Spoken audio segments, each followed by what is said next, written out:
cansados al final del día. Y estos tienen poderosos efectos en la programación del desarrollo infantil, de la cual sabemos mucho ahora. Pero esa temprana sensibilidad no es solo un error evolutivo. Existen también en muchas distintas especies.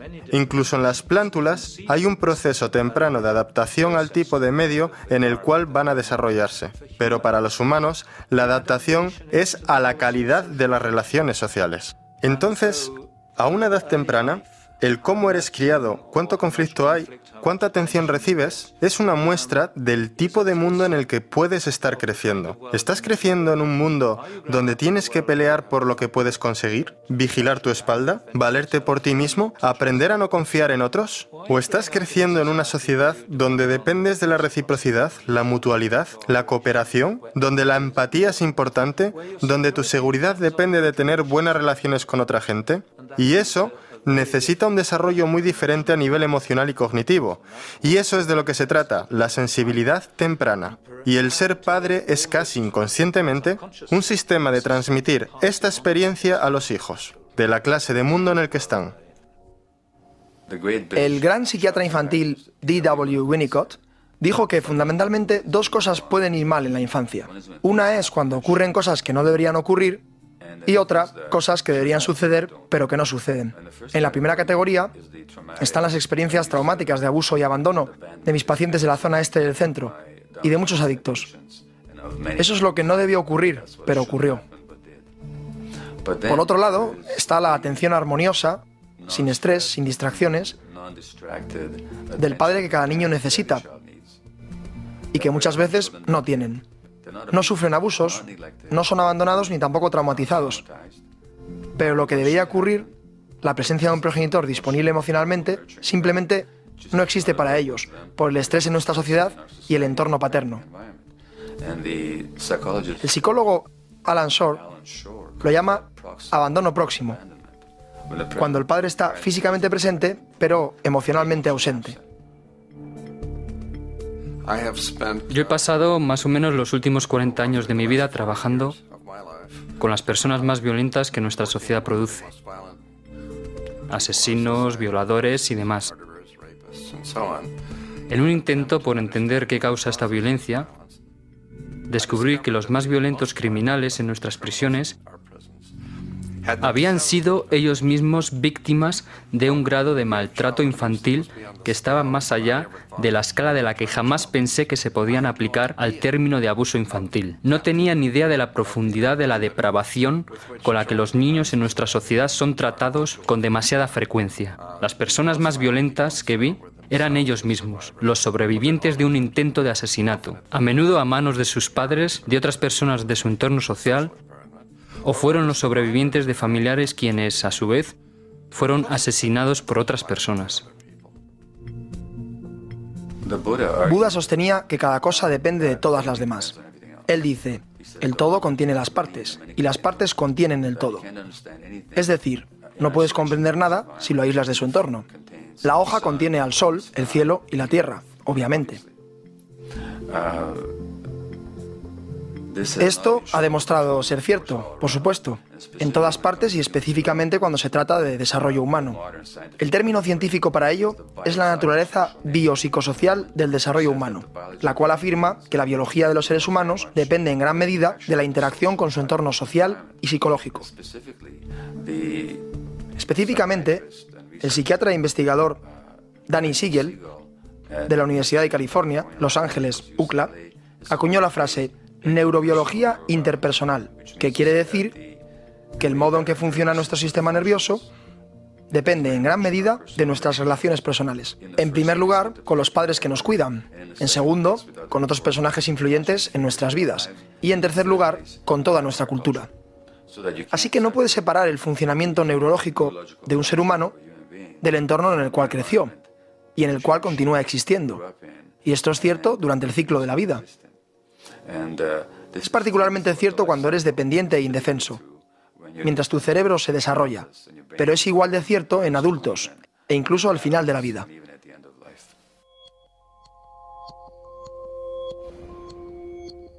Los seres humanos han vivido en casi todo tipo de sociedades.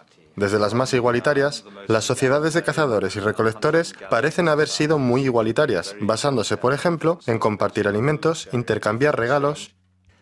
Pequeños grupos de personas viviendo mayormente de la búsqueda de alimentos, pero también algo de la caza, mayormente entre personas que has conocido al menos toda tu vida, si no, rodeado por primos terceros o más cercanos, en un mundo en el cual hay una gran fluidez entre los diferentes grupos, en el mundo en el cual no hay gran cosa en términos de cultura material. Así es como los humanos han cursado la mayor parte de su historia homínida, y no es de extrañar que lo convierte en un mundo muy diferente. Una de las cosas que se obtienen como resultado es que hay mucha menos violencia. La violencia grupal organizada no es algo que ocurría en ese momento de la historia humana, y esto parece estar bastante claro. Así que, ¿dónde nos equivocamos?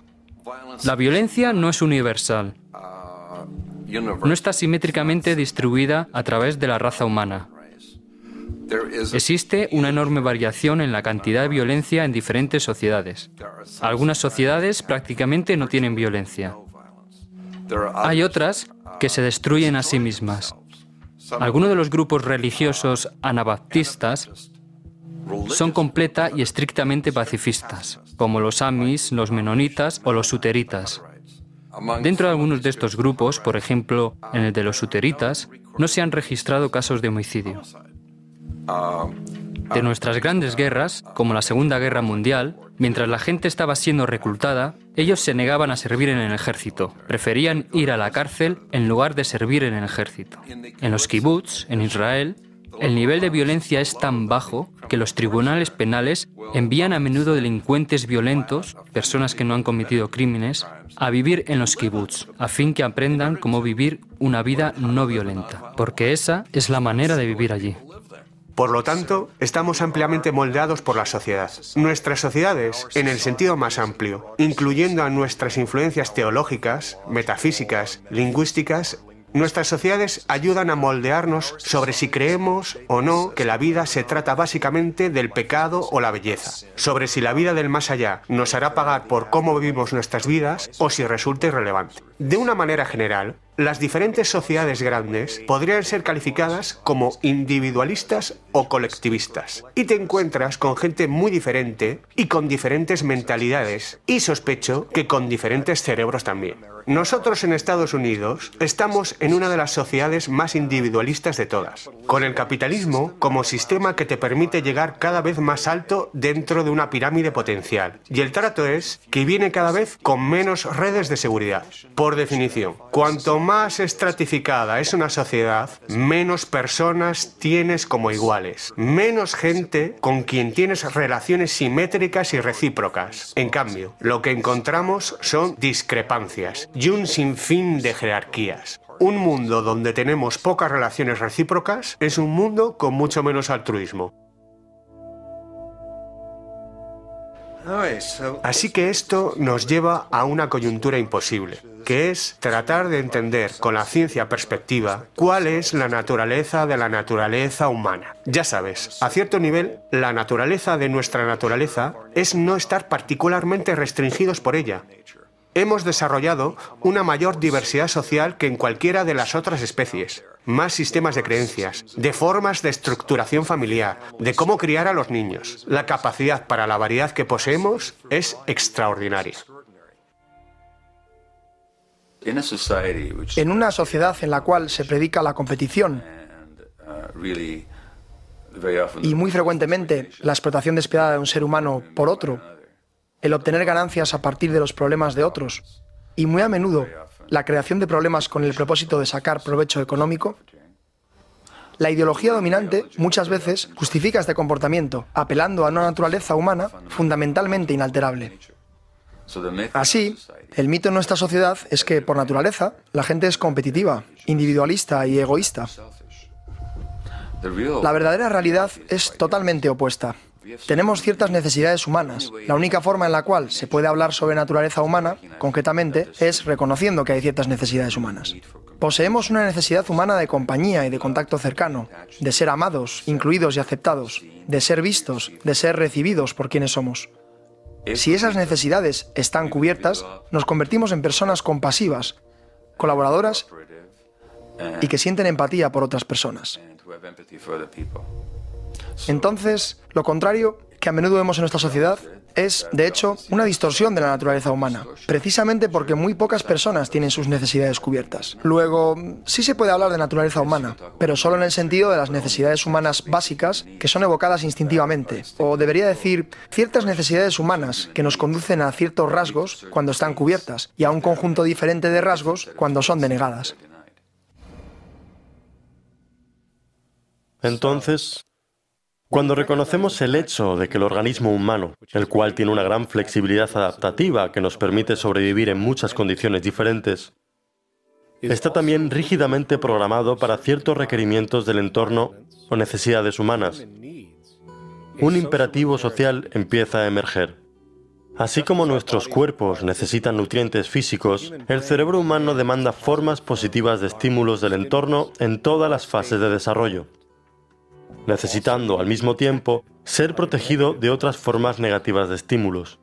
Y si las cosas que deberían suceder no suceden, o si las cosas que no deberían pasar pasan, es evidente que la puerta puede abrirse no solo para dejar entrar una cascada de enfermedades físicas y mentales, sino también muchos comportamientos humanos perjudiciales.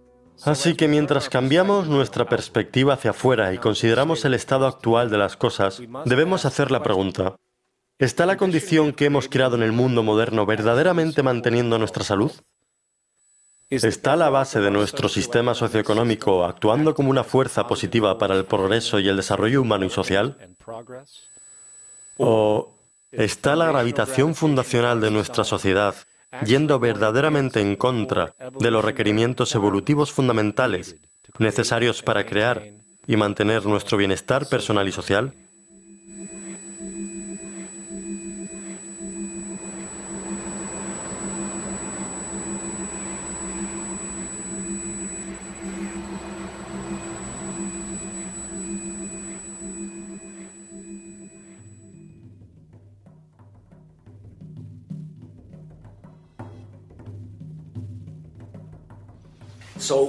Entonces uno podría preguntar, ¿dónde empezó todo esto? Lo que tenemos hoy. Realmente un mundo en un estado de colapso acumulativo.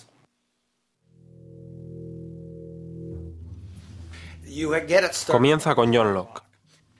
Y John Locke presenta la propiedad. Tiene 3 salvedades tan solo para el derecho a la intimidad y la propiedad. Y las 3 salvedades son: debe quedar suficiente para otros, y que no debes dejar que se eche a perder, y que tú, sobre todo, debes mezclar tu trabajo con ello. Parece justificado. Mezclas tu trabajo con el mundo, entonces tienes derecho al producto, y siempre y cuando quede lo suficiente para otros, y siempre y cuando no se eche a perder y no permitas que nada se desperdicie, entonces está bien.